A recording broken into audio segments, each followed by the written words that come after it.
del océano. Es también vicepresidenta de la Unión Geofísica Mexicana, ha recibido el premio Sor Juana Inés de la Cruz y es miembro de muchísimas organizaciones. Entonces le damos la palabra a la doctora Ligia. Gracias a todos.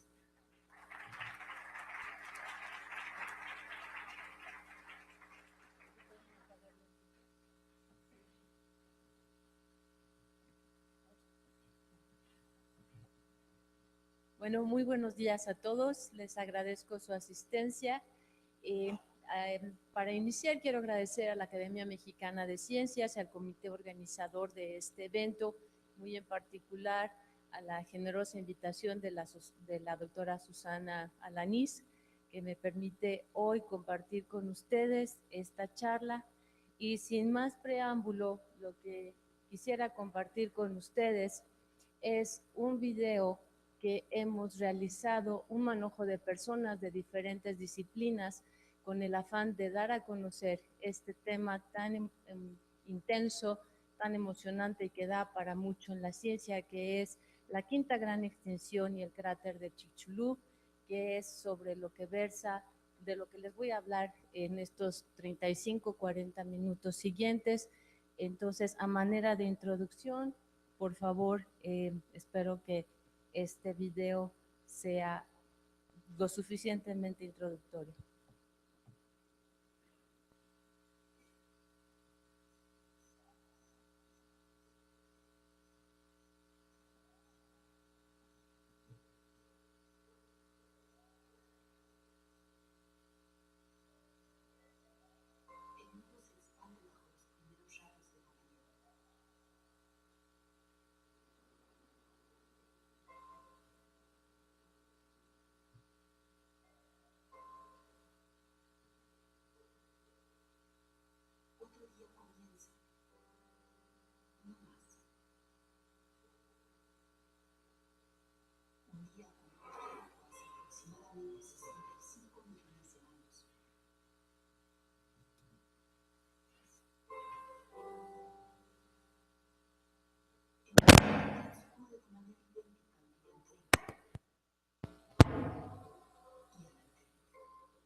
Este día es distinto sencillamente por una cosa. Es el último. ¿Cómo despedir las últimas horas del mundo?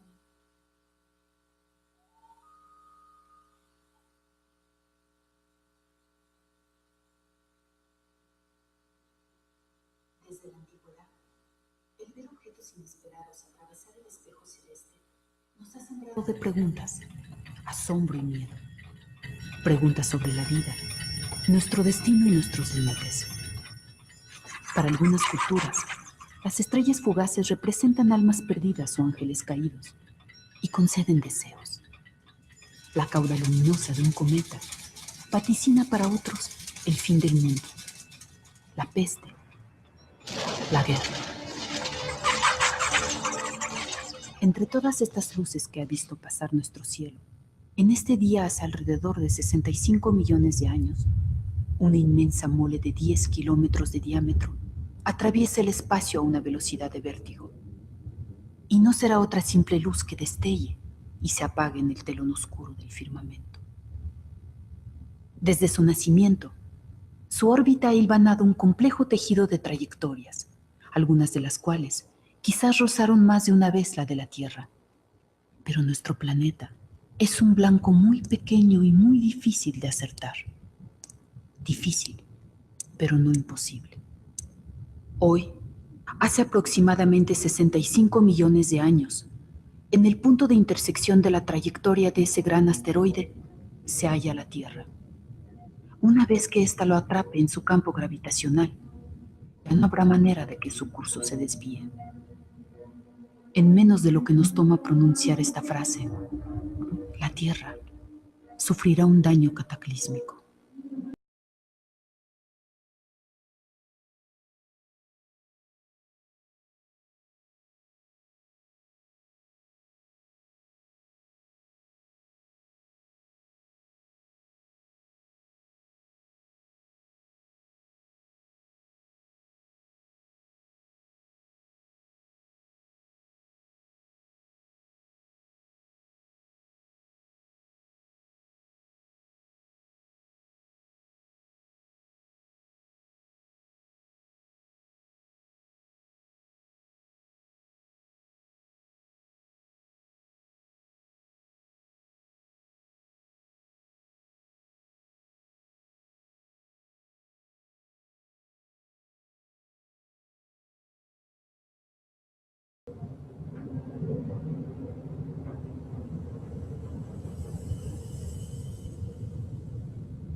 El impacto del meteorito de Chicxulub, 10.000 veces más potente que la explosión de todo el arsenal actual del planeta, se propaga desde un cráter de 200 kilómetros de diámetro, reduciendo lo que tan solo ayer era un territorio lleno de vida a un páramo de devastación.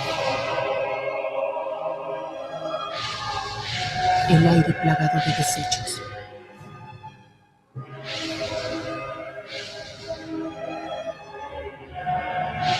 Olas gigantescas barriendo las costas.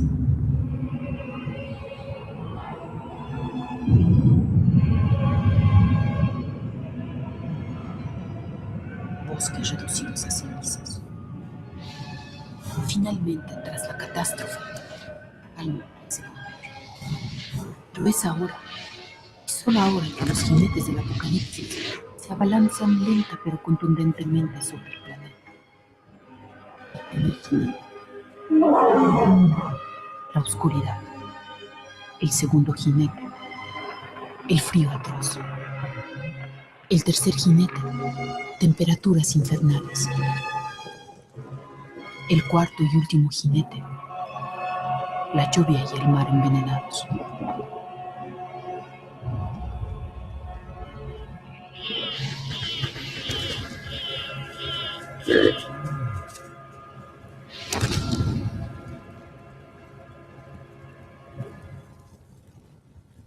Las 3/4 partes de todos los seres vivientes que poblaban la Tierra fueron aniquilados por las secuelas de estos cambios extremos en un tiempo ridículo.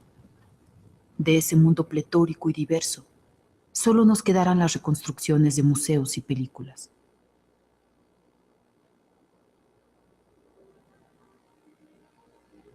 Sin embargo, la vida vuelve a echar raíces en situaciones y lugares inverosímiles. Y en aquel mundo violentamente transformado, la vida persistió. Y a lo largo de mucho tiempo proliferó otra vez. Sin la violenta catástrofe que asoló aquel mundo remoto, nosotros no estaríamos aquí.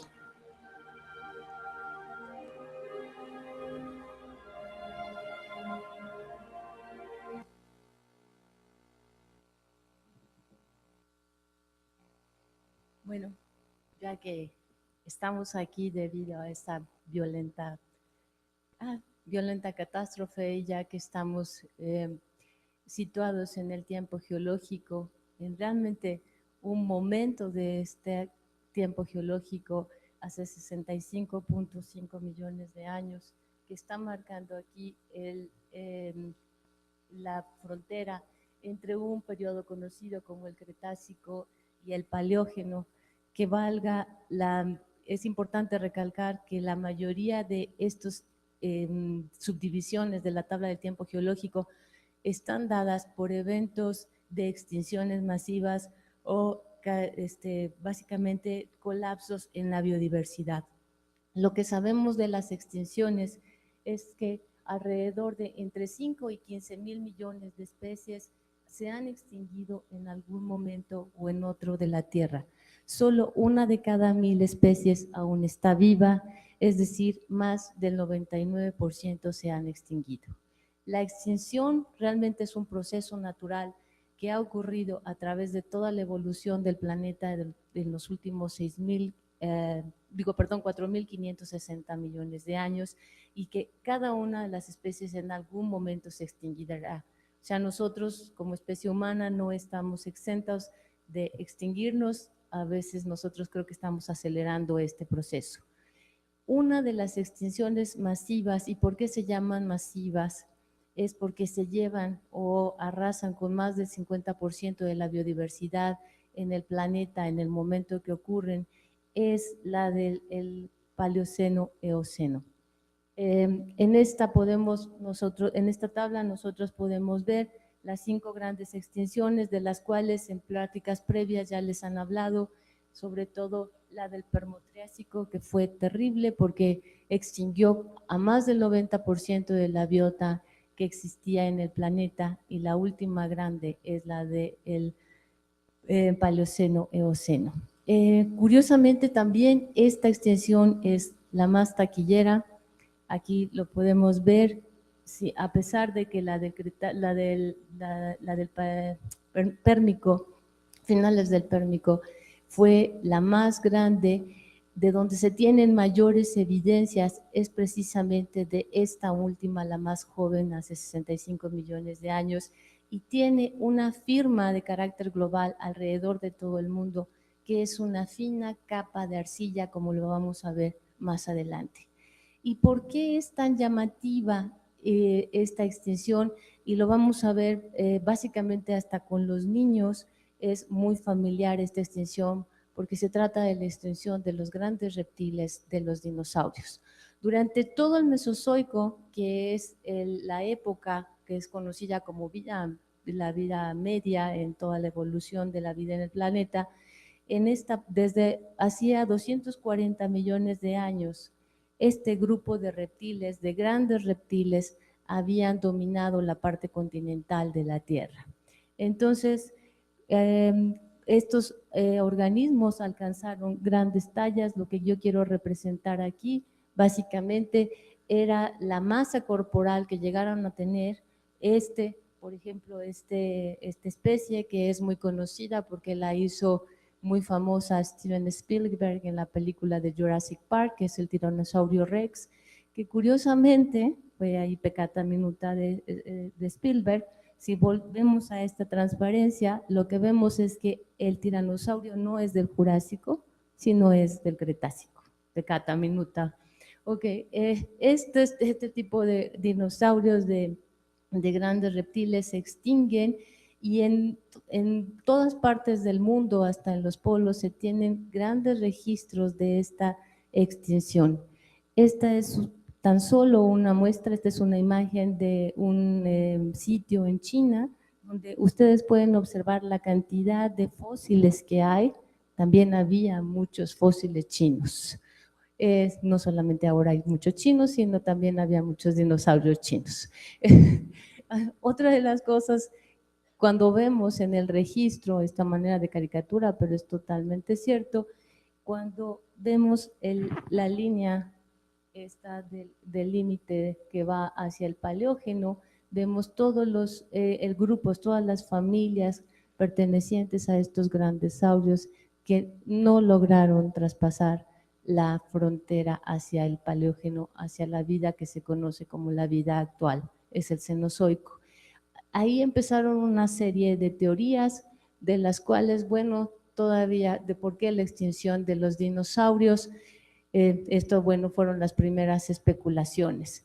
Se siguieron encontrando también esqueletos, bueno, más bien fósiles de no solamente los reptiles que estaban en la Tierra, sino reptiles voladores, reptiles marinos. En los océanos antiguos predominaban estas formas que también son un marcador del Cretácico, que son los amonoideos, con formas geométricas y simetrías espectaculares, de los cuales los representantes actuales son estos organismos como los nautiloideos. También en esa época predominaban, como eran mares someros, debo decir que para esta época los mares, los océanos estaban conformados por mares someros y el clima era muy cálido, las aguas de los mares eran muy cálidos, entonces el crecimiento de los organismos ahí eran básicamente como los que vemos en los grandes arrecifes. Los grandes arrecifes estaban conformados por este tipo de organismos que se conocen como rudistas, que eran los grandes constructores de este tipo de edificios en el fondo del mar. Se extinguió también un grupo muy importante de cefalópodos, yo les digo los olímpicos, porque realmente su capacidad natatoria, su velocidad, la envidiaría a Phelps sin duda, porque nadaban a grandes velocidades. De los registros más importantes que se tienen es de los microorganismos o de los microfósiles que están en los sedimentos marinos, porque pueden ser, nos dan una muy buena información además de la cantidad que podemos encontrar. En el caso de la megafauna o de las plantas, para encontrar un organismo completo es muy difícil, hay que excavar grandes áreas y buscar en diferentes partes porque hay una desarticulación de los esqueletos. En el caso de la microfauna, en un poco de sedimento, nosotros podemos encontrar una cantidad enorme de estos microfósiles que nos pueden hablar de cómo fue la vida en el planeta.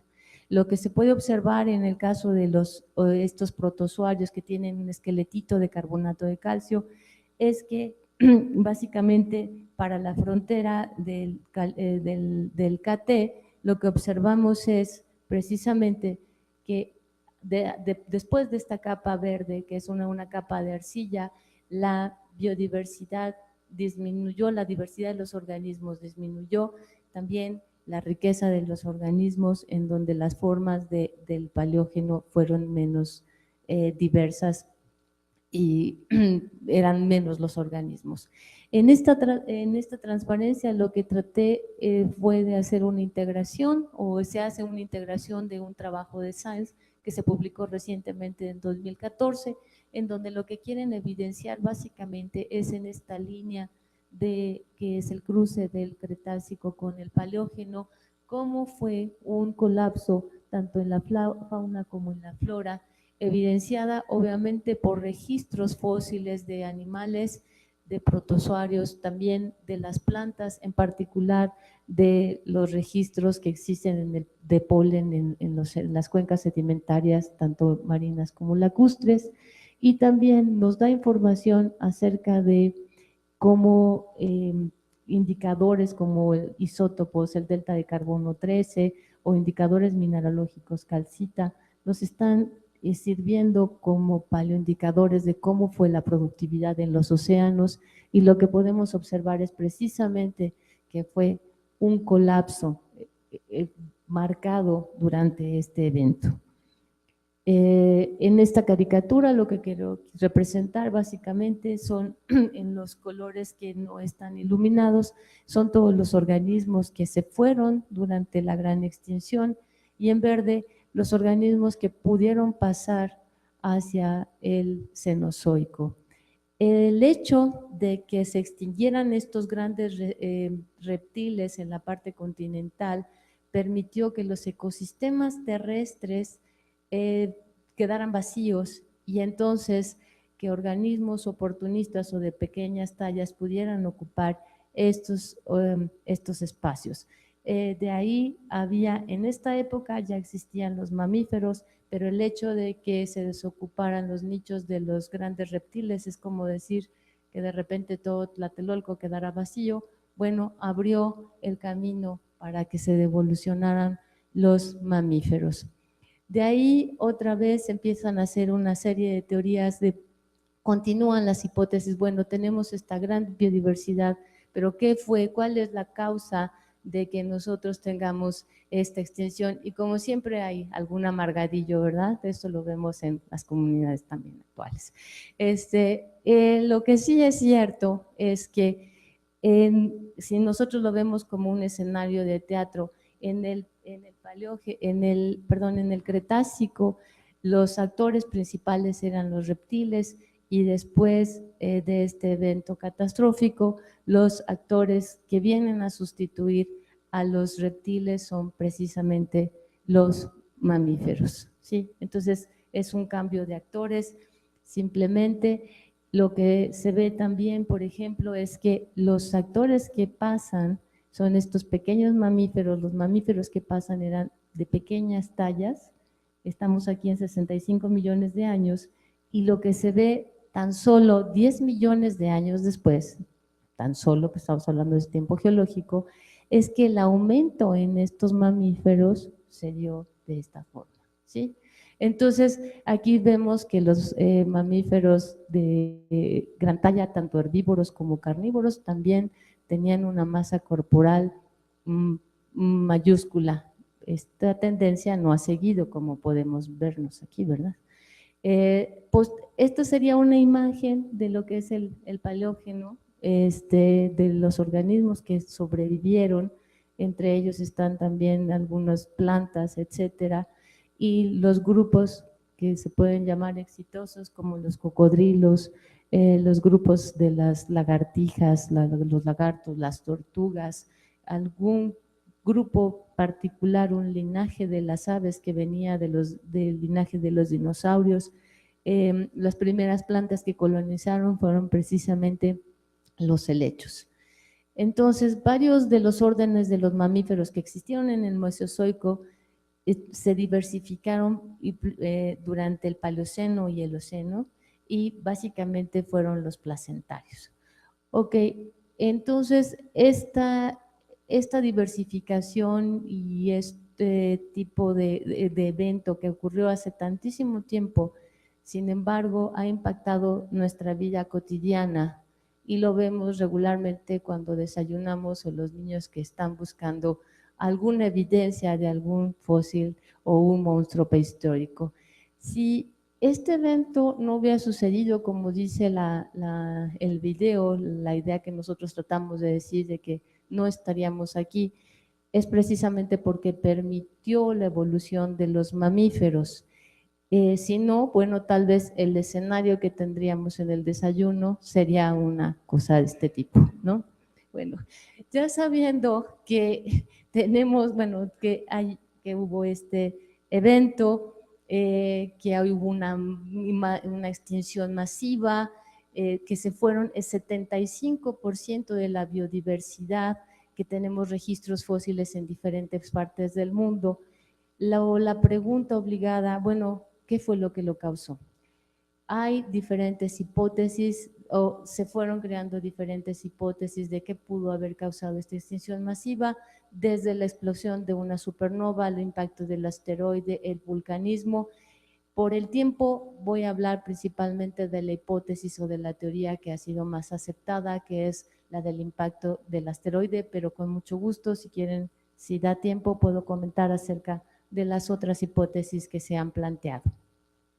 Es en 1980 en la revista de Science cuando un físico que ganó el premio Nobel, no por este estudio, pero junto con un grupo de colaboradores, entre ellos su hijo, comenta que la posible causa de esta extinción masiva es el impacto de un asteroide.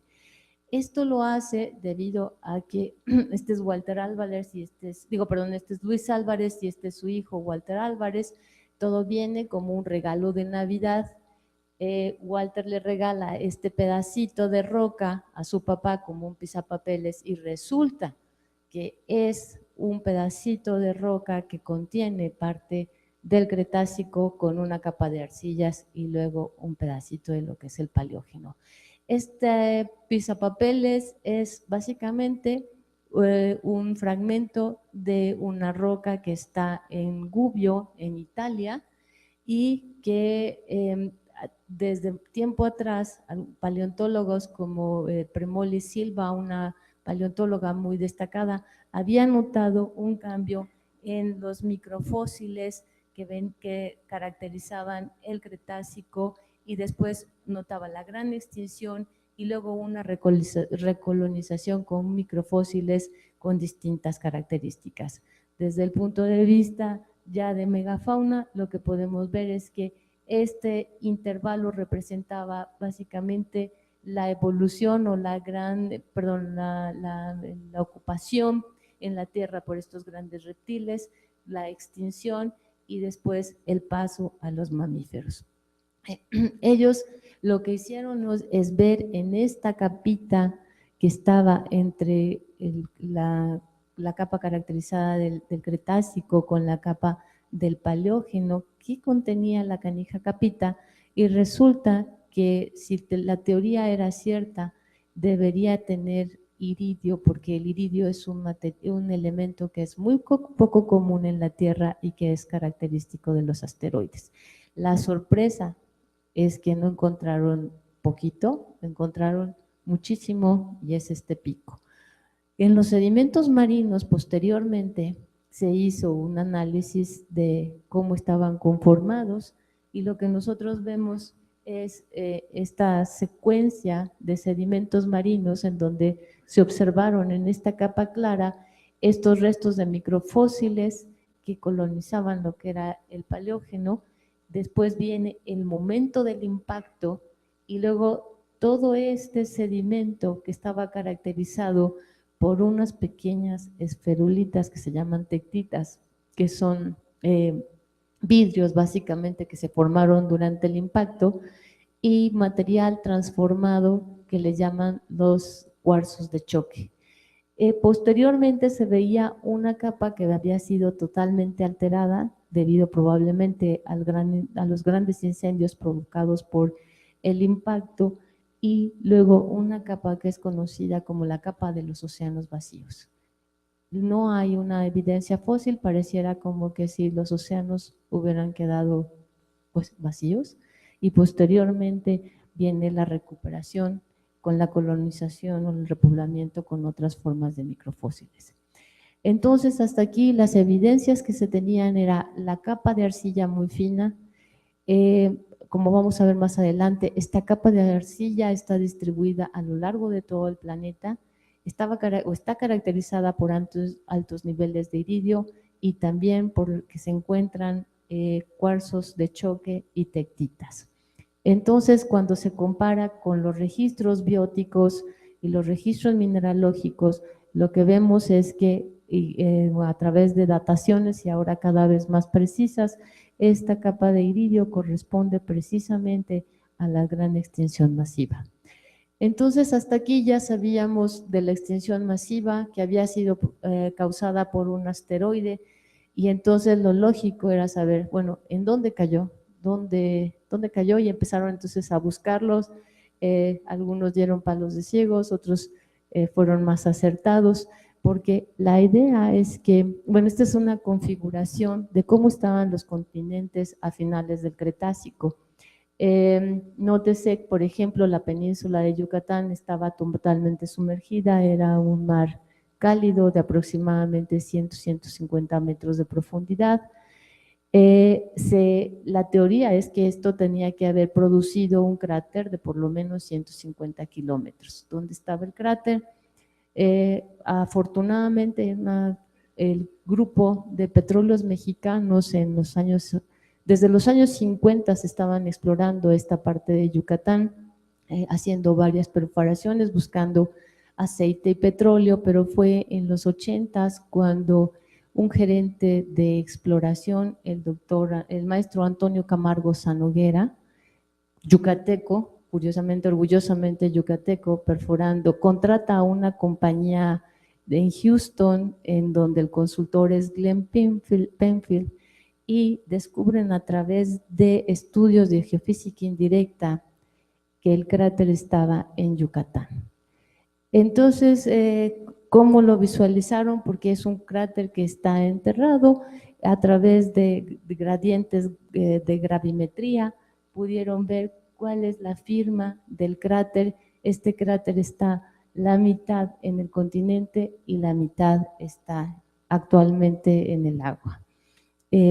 Aquí con interferometría también se puede ver este rasgo del cráter. Lo que podemos ver es que también se pueden ver antiguas líneas de costa en esta parte, y que la ciudad de Cizal, Progreso, Mérida, todas están encima del cráter. Entonces, la próxima vez que vayan a Yucatán y a Mérida, por favor, siéntanse orgullosos de estar sobre este gran rasgo geológico, ¿no? Sí, mucha gente dice, ay, venimos a ver el cráter, pues está sobre el cráter. Es un cráter, como vemos aquí en esta imagen de gravimetría, se ven una serie de anillos. Cuando ya se hace un estudio más especializado en lo que llaman gravimetría de Bouguer, se pueden ver estos anillos concéntricos y esta montañita, bueno, este anillo que es como una montañita que se le denomina el anillo de picos. Entonces, lo que se sabe actualmente es que es un cráter multianillado, el diámetro es de aproximadamente 200 kilómetros, que el proyectil que propició este cráter era un asteroide condríctico de un diámetro aproximadamente de 12 a 14 kilómetros. La edad de impacto es 65.5 millones de años más 400.000, que es nada. Que el blanco fue en un tirante de agua, como les comentaba, en un mar somero carbonatado de 100 metros de columna de agua y que penetró 3.000 kilómetros de calizas, de carbonatos, básicamente anhidritas, y la profundidad de excavación fue de 23 a 30 kilómetros. Esta excavación de 25 a 30 kilómetros, como lo vieron en el video, no se dio en mucho tiempo, aquí como en las obras del Distrito Federal, ¿no? Que pasan meses y meses para excavar 2 metros. En lo que yo dije, como les dice el doctor Urrutia a veces cuando está plática, en lo que digo 1, 2, 3, 4, 5, la excavación ya era a 3 kilómetros de profundidad, debido a la energía liberada por este asteroide al cruzar la atmósfera. Los efectos más claros los quise representar en el video, y lo que nosotros podemos ver aquí, pues, es básicamente el primer efecto que se tuvo es el bloqueo de la luz solar a la hora de la emisión de toda esta eyecta de material, de polvo. Entonces hay una inhibición de la entrada de la luz solar, por lo tanto la fotosíntesis se colapsa. Obviamente que ese es el primer eslabón de la cadena trófica y entonces todo el soporte de vida también se colapsa. Después viene un enfriamiento, hay una emisión de aerosoles, como se representa en esta gráfica aquí, de sulfuros, lo cual también inhiben la penetración de la luz, un enfriamiento, pero queda capturado aquí entonces en el ambiente, en la parte baja de la atmósfera, en lo que es la troposfera, este tipo de gases de efecto invernadero y también todas estas rocas calizas que produciendo grandes incendios, después viene un gran calentamiento. A la hora del impacto también se producen grandes sismos y estos sismos producen grandes tsunamis. Estos son denominados megatsunamis porque si ustedes recuerdan el tsunami de 2004 en donde teníamos olas de 15 metros o el de Japón, el tsunami que provocó el impacto es de aproximadamente 300 metros la longitud de la onda. Muchos dicen que sería el sueño de un surfeador porque imagínense la ola que produjo. El alcance que tuvo fue de kilómetros, de miles de kilómetros a tierra adentro, devastando todas las partes costeras. En la siguiente transparencia, lo que les voy a mostrar es la distribución de estos materiales. Un pedacito de Yucatán nos está representando en todo el mundo. Eso es como un orgullo para los yucatecos que dicen que Yucatán es el touch del universo y el touch es el ombligo. Entonces, en mayor o menor medida, se pueden encontrar en diferentes partes del mundo estos indicios y la capa de iridio, obviamente. ¿Qué sigue? O sea, después de que se vio todo esto y que tenemos toda esa información, a la par, no que sigue, a la par, se hicieron diferentes estudios tratando de conseguir muestras de rocas que se llaman núcleos en la península de Yucatán. Los primeros núcleos de rocas obviamente fueron extraídos por Petróleos Mexicanos con objetivos totalmente diferentes, pero a partir de que se sabe de que el cráter está en Yucatán, se crea el Programa Universitario de Perforaciones en Océanos y Continentes de la UNAM y se realizan 8 perforaciones. Una perforación que se realizó en 2000 ya fue en una colaboración con la UNAM y con el Programa Internacional de Perforaciones en Continentes, que es el ICDP, y fue realizado en la hacienda de Yaxcopoil. Aquí podemos ver ahí que es un sitio muy singular cerca de Mérida, en donde básicamente para obtener estas muestras se utilizan técnicas de recuperación como las que utiliza Petróleos Mexicanos. Esta es una torre de Petróleos Mexicanos.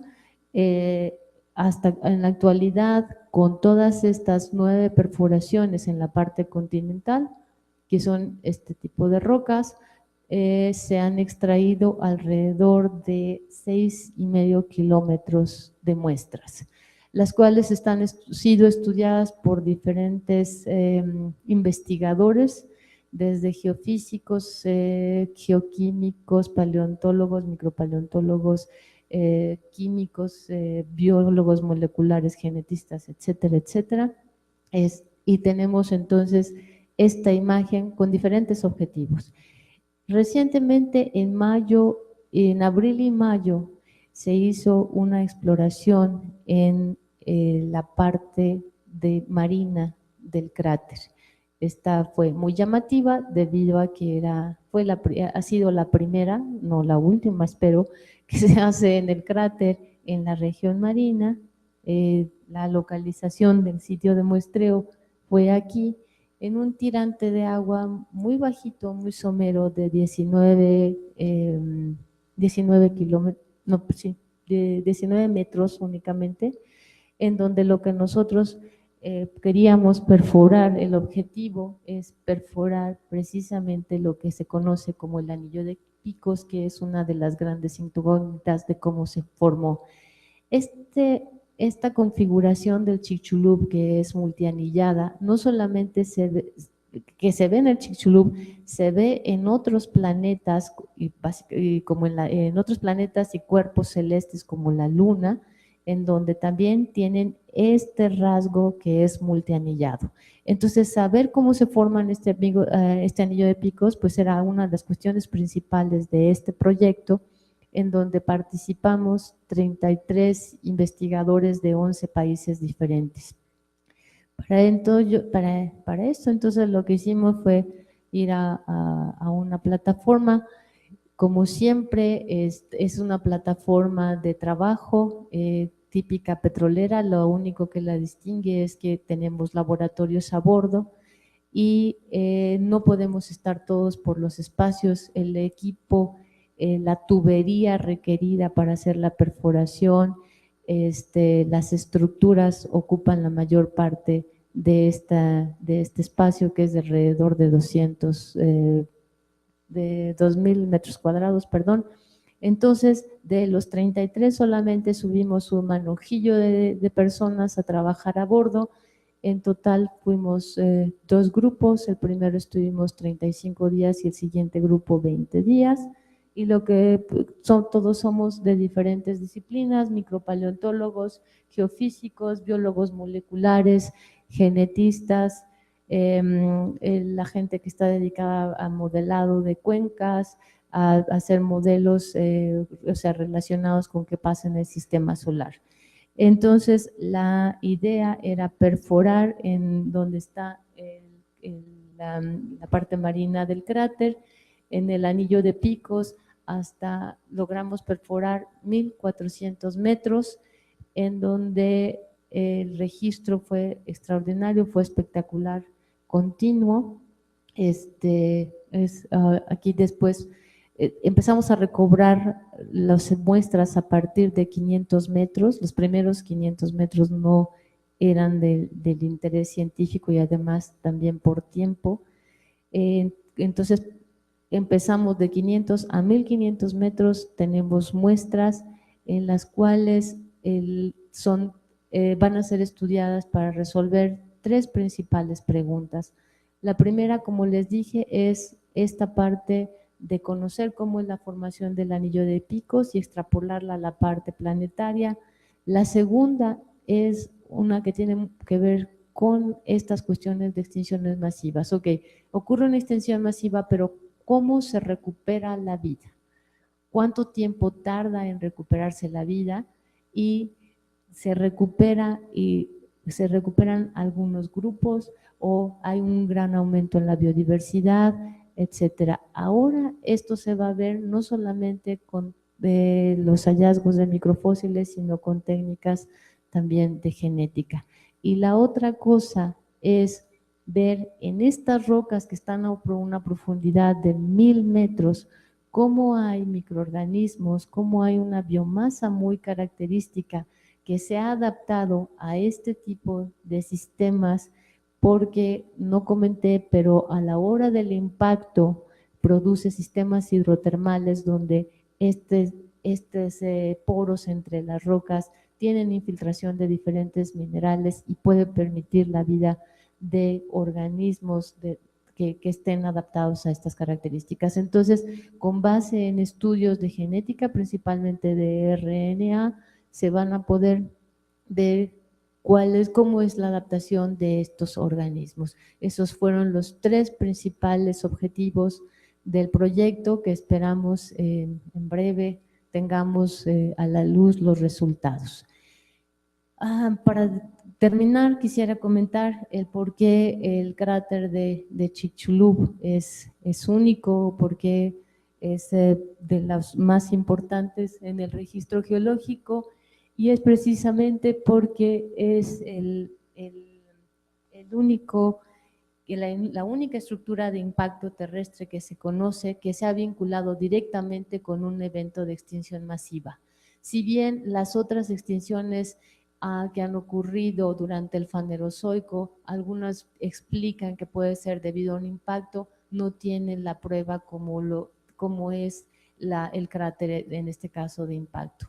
Es el único de las 3 más grandes estructuras de impacto que están en la Tierra y que se encuentra bien preservado. En el planeta hay tres cráteres de impacto muy conocidos, no lo comenté.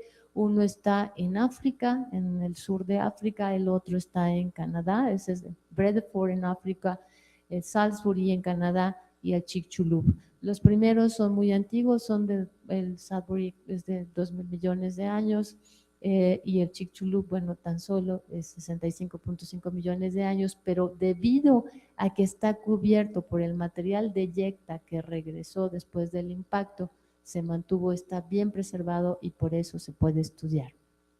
Es la única, los otros como están expuestos se erosionan y entonces ya a través del tiempo geológico y entonces la cicatriz o la firma ya es difícil de estudiar. En el caso del Chicxulub es el único que tiene esta estructura conocido como anillo de picos y tiene un papel preponderante en la extinción del Paleoceno, del Cretácico Paleógeno, y debido precisamente a este estado de conservación, y nos ha permitido o va a permitir también hacer estudios para saber cómo este impacto puede tener efectos en el medio ambiente, en la ecología de la Tierra, y bueno, es una oportunidad para investigar la causa de la extinción masiva a finales del Cretácico Terciario, que era el tema de esta tesis. ¿Qué sigue? La investigación continúa, el siguiente paso es ir a Bremen. Esta imagen me gusta mucho porque a pesar de que hay mucho trabajo en la plataforma, nos damos el tiempo de que los grupos que estamos ahí trabajando, ahí ponemos unas flechitas de dónde venimos, obviamente, no se ve dónde está el de la UNAM. Bueno, dices Ciudad de México, UNAM, Pero si ven por ahí está también uno de Bremen, yo no lo alcanzo a ver acá, pero el siguiente paso es ir a Bremen. ¿Por qué Bremen? Lo que les comentaba de los 1500 metros de perforación, las rocas que tenemos, se tienen que ir a un repositorio porque este proyecto es del Programa Internacional de Descubrimientos en los Océanos, antes llamado de perforaciones, la D pasó de Drilling a Discovery, y los grandes repositorios donde se mantienen este tipo de material que es valiosísimo como tesoros, donde existen los curadores. Uno está en América, en Estados Unidos, y el otro está en Alemania. Dos están en Alemania.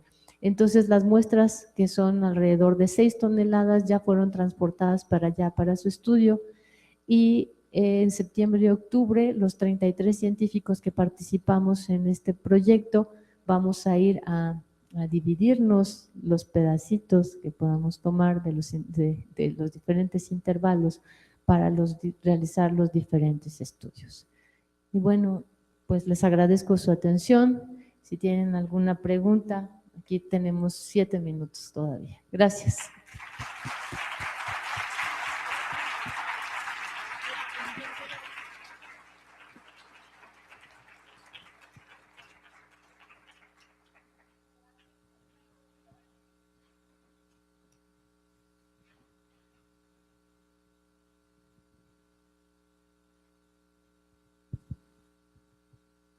Hola, buenos días. Yo soy de Playa del Carmen y allá siempre nos dicen que fue por Chichulub que los cenotes se llegaron a formar. Entonces yo quisiera saber si es cierto que este impacto pudo haber generado esta red de cenotes en toda la península.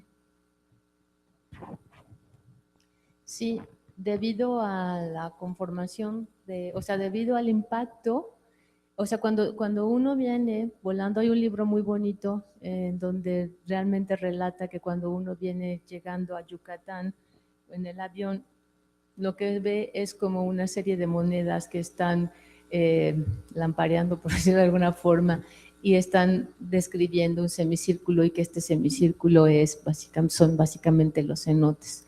Este semicírculo también describe el margen externo del cráter de impacto, y sí, el hecho de que impactara en esta zona permitió la conformación de esta estructura geológica que ahora se conoce como karst, y permitió el desarrollo posteriormente de los cenotes, sí es cierto, mas no todos los cenotes están relacionados con el cráter, son las nuevas investigaciones en Yucatán, pero sí una gran parte de los cenotes son el resultado del impacto. Una pregunta relacionada. ¿Cómo se explica geológicamente que si el área de impacto está actualmente debajo de la superficie, tanto marítima como terrestre, en ese momento me imagino que las costas ya no existieron en ese momento después del impacto, pero si actualmente está, entonces, ¿cómo es posible que una masa continental esté por encima del cráter? Por debajo hay, digamos, un intermedio, está suspendido, o se desplazó la placa continental a posarse encima del cráter, o cómo se explica? No, probablemente no me di bien a entender. Lo que pasa es que cuando en la época que llegó el asteroide y que impactó, y por la liberación de energía propició esta gran oquedad, rompe toda la roca que está en el subsuelo marino en ese momento, y hace que salga, de hecho sale hacia el exterior y luego regresa. Parte de este material regresa al mismo tiempo, se colapsa. Es como un edificio que en poco tiempo se produce un edificio, digamos, con este tipo de rocas del tamaño del Everest, Tomás, y en pocos segundos este edificio se colapsa. Y entonces el cráter queda sepultado.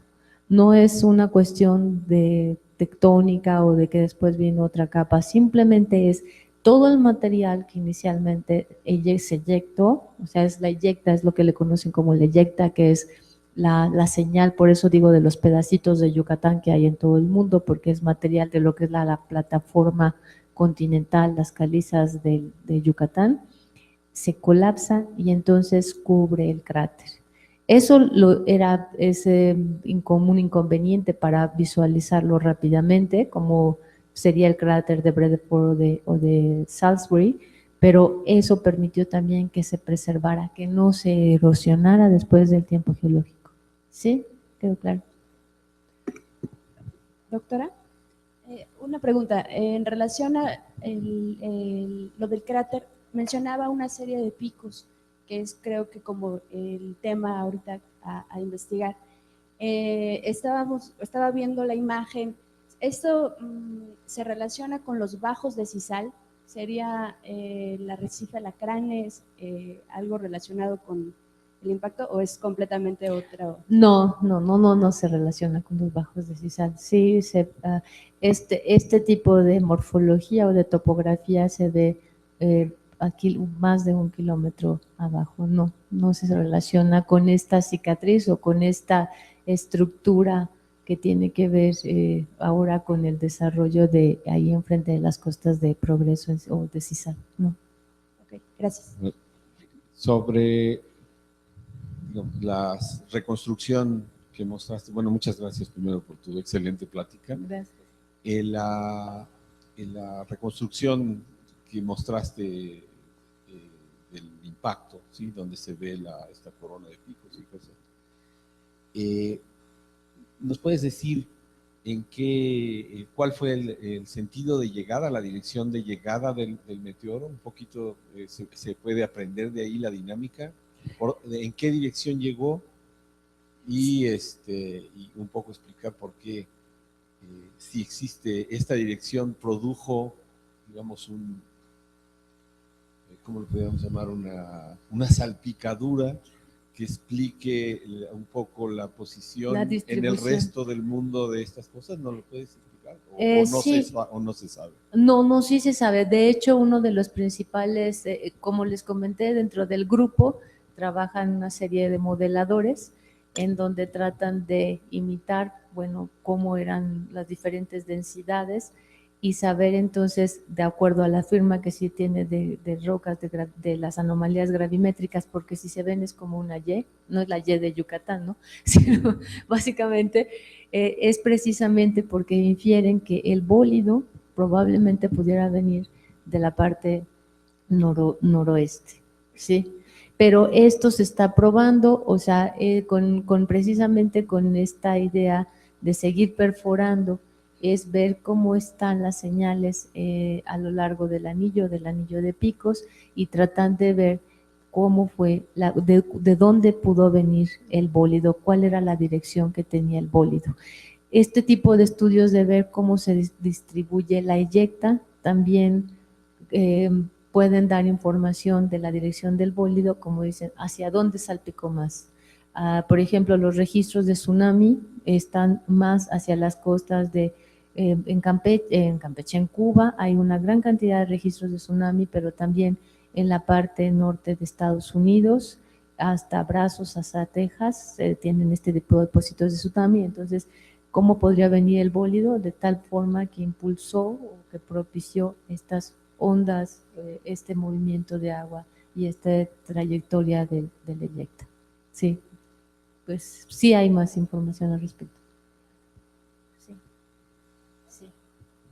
Bueno, pues muchísimas gracias por su atención. Estamos terminando a tiempo por respeto a los demás oradores.